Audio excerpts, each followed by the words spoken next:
हालात हो जाए? ओवरऑल अगर वर्ल्ड वाइड अगर बात करते हैं तो जो हमारा रेस्पिरेटरी सिस्टम है वो पर्टिकुलरली करीब कुछ परसेंटेज ऑफ केसेस के अंदर हाइपर सेंसिटिव होता है, जिसमें हम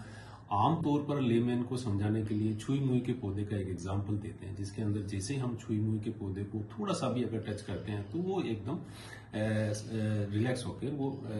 मुरझा जाता है। सिमिलरली अगर मान लो एक छोटी सी भी कोई डस्ट का पार्टिकल है या कार्बन डाइऑक्साइड है या कार्बन मोनोऑक्साइड है या कोई भी नॉक्सियस गैसेज है, इवन कई बार हमारी जो गृहिणियां हैं वो भी अगर किचन में कोई छोंक भी लगा रही है, कोई उनके सांस के अंदर कोई हाइपर सेंसिटिविटी है रेस्पिरेटरी ट्रैक की, तो डेफिनेटली कोई भी ऐसा केमिकल नॉक्सियस जो है उनके सांस की नली में एंटर करता है और वो एकदम ब्रोंकोस्पाज्म के साथ में उनको सांस लेने में काफी दिक्कत आती है। इसी तरह अगर मान लो कोई कहीं ऑटोमोबाइल या कार्बन पार्टिकल्स के साथ में कोई suddenly hyper sensitive person expose होते हैं तो उनके साथ भी ऐसे एपिसोड होने की पूरी संभावना होती है। और चूंकि रेस्पिरेटरी सिस्टम के अंदर जब डायरेक्ट कोई चीज नॉक्सियस पार्टिकल या गैसेज एंटर करती है तो वो इमीडिएटली ब्लड में सर्कुलेट होकर ब्रेन तक जाती है, जिससे बेहोशी की हालत इमीडिएटली देखने को मिलती है।